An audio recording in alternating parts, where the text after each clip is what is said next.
What's up, guys? We're here at AMC Town Square with Chasing Cinema. Mr. James Shoot.com. We got two big blockbusters tonight. We have Matt Damon, Jessica Chastain, not Rooney Mara, her sister, Kate Mara, Michael Pena, Ejiofor, Space, Mars, Ridley Scott. It's going down with The Martian, and also we got one of my favorites of all time right now, Miss Emily Blunt herself. And really? She's one of your favorites? Oh, she's so hot. I didn't know Edge of Tomorrow. Woo! She's great in Edge of Tomorrow. Devil Wears Prada. Good. She's great. Yeah, we have her and Josh Sicario, Brolin, who's one of my favorite actors, and Benicio del Toro in Sicario, which I've heard nothing but great things about. But luckily, I've not seen any trailers for the movie. I haven't really heard too much what the whole story is about. But I do know it has something to do with the drug war, with the cartel, and I've just been hearing a lot of good things. The man, Denis, I'm going to mess this name up because it's French, Denis Villeneuve, who brought us Prisoners and Enemies, is the one directing this, who me and you both love Prisoners. Love Prisoners. Did you ever see Enemy? I didn't see Enemy. No. But I heard great things. But we both love Prisoners, so I mean, this man is a very, very talented director. I'm very looking forward to it. Yes. Great with tension, so I'm expecting a lot from that here. Better word. And I'm really interested in this movie because I think that the cast is amazing. I mean, I love Benicio del Toro. I think he is a great actor, a very good character actor. I love him in The Usual Suspects, and there's a few other performances, but ever since I saw him in that movie, when I was first getting into film, I was like, that guy is amazing. And I've been waiting for him to do a really, really powerful movie, and I'm hoping that's it. For those who don't know, I guess the only thing they probably should say before we get into the movie is Sicario is a Mexican term for assassin. So if anyone was out there like wondering, what the hell does that mean? That's what it means. So I wonder what that's going to mean in the movie. How long is the movie? About 2 hours. All right, you're going to go into yours. I'm going to go into The Martian. The Martian. And let's see if we want to stay on Mars or assassinate someone, I guess. Yeah, I'll be going to Mexico, you're going to Mars. All right. Let's do it. All right, so we just got out of The Martian and Sicario. If you haven't seen our review on Martian, yes, it's already do that online. after you check out this video. But now let's hear what ChasingCinema.com has to say about Emily Blunt in Sicario. Wow. This movie... Okay, so our review of The Martian is already up. And you can check that out, but I'm going to give you guys a little tease. I gave them a little tease of this video. So I walked into The Martian expecting a very heavy story, a very emotional kind of movie, and it ended up being a lot of fun, though there are emotional moments.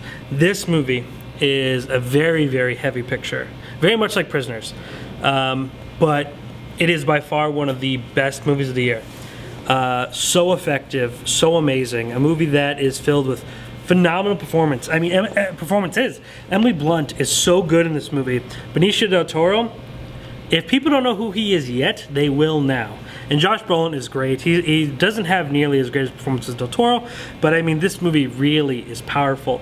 One thing we learned from Denny, can't pronounce his last name very well, is that his movies have a lot of themes, and this movie does have a lot of powerful themes.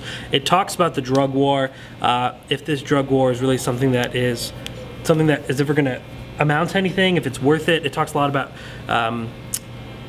forcing kind of us to look in the mirror, and us, I mean people, and where we stand, and possibly what our roles are, and if we are so against something, can we turn into what we disliked in order to stop something that we dislike? I mean, I don't want to give anything away, so I'm trying to be as vague as possible, but beautiful cinematography in this movie. I mean, this movie is really breathtaking. It's a movie that is so thought-provoking. Nightcrawler was my favorite movie of last year, and I loved it. One reason, because it was such a movie that you could think about and have great conversations about. I feel this way about this movie 100%.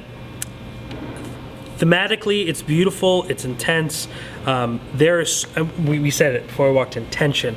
This guy can bring it. And I mean, there are scenes in here where, I mean, you're holding your breath? Well, yeah, I hate to reuse it because I said it in The Martian, but I won't even say I was holding my breath, but I was gripping my seat because I was so nervous of what was going to happen.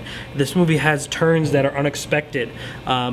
And what's, I think, one of the best parts about this movie is that we see movies every week, multiple, right? There's not a lot that shocks us anymore.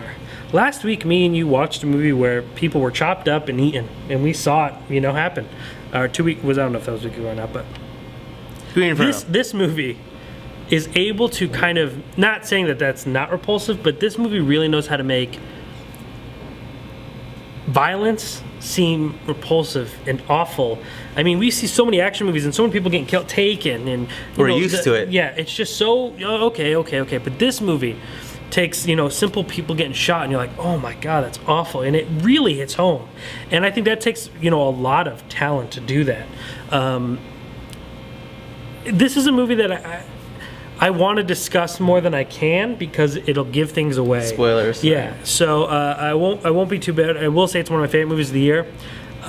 Martian is amazing and beautiful. What's better? And if I had to choose better, this one is Sicario is better than The Martian, but not by a huge margin. I will say they both have incredibly high scores on my website.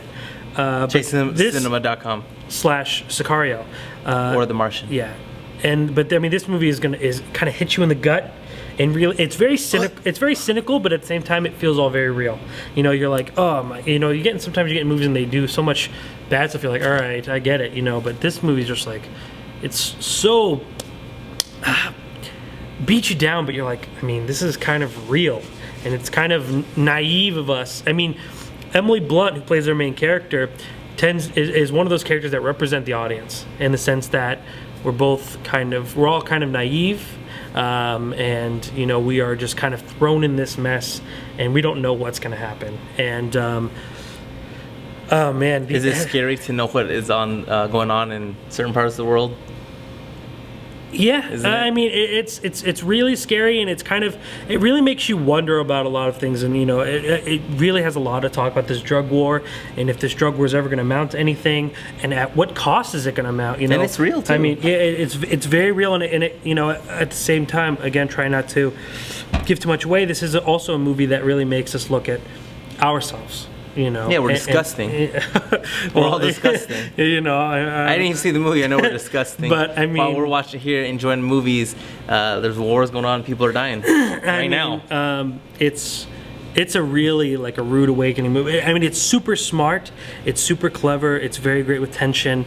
Nothing happens by accident. It's a movie that's very thematical. Beautiful cinematography, similar to The Martian. I mean, everything in this. There's these moments that are just so wonderful to look at, and then you kind of realize where you are, and you're like, oh, So this movie was better than Prisoners?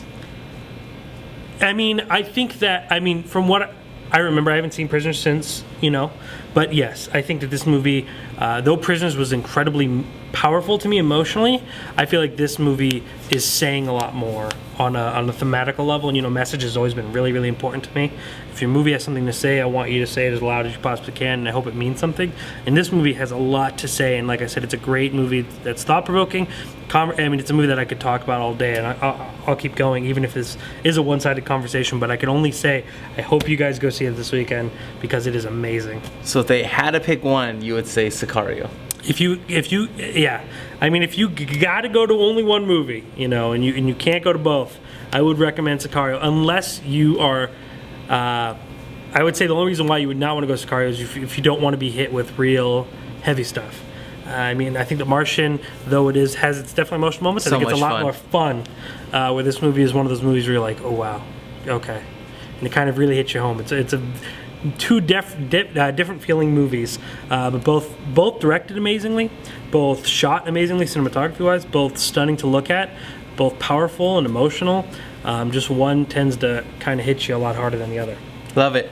Yeah. All right, so if you haven't seen our review on The Martian already online, yes. If you haven't been to ChaseCinema.com/The Martian or ChaseCinema.com/Sicario, please check out those reviews written by Jacob R. Toronto himself. Yes. And then in 7 days, we got 2 films. Yes, we have Pan, The Return of Rooney Peter. Mara. Woo! Kate Mara's sister from The Martian. Woo! Yeah, from The Martian. Hugh Jackman is Blackbeard. Billionaires. I'm really looking forward to that picture. Same. Big fan of the Peter Pan story. I think this movie looks awesome. It looks very fun. Looks like you're going on an adventure. Don't the Maras own your favorite team, right? The Bills? Huh? The Maras own the Buffalo Bills? No. No, they don't? No. Okay.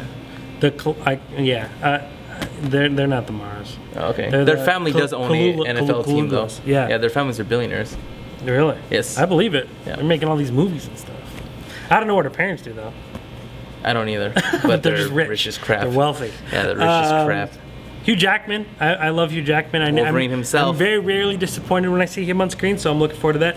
And then we have we finally have the wide release of The Walk. The Walk, Joseph Gordon-Levitt. The movie about Philippe Petit in his 1974 venture to walk across the two towers in the World Trade Center. This movie actually came out in very limited release on Wednesday, so my review of this movie is actually already on this YouTube channel. Done. You can check it out. It's be down here in the description box, as well as the review of The Martian. Yeah, but I mean, I'm sure we'll talk about it a little bit more, so you can kind of get your opinion on that. But I'm excited for Pan, and I saw The Walk. I won't say too much, but I'm interested to see what you have to say about it. All right, we'll be back in 7 days. And Of course. for everyone that doesn't know, ChaseCinema.com is The Film Lovers website.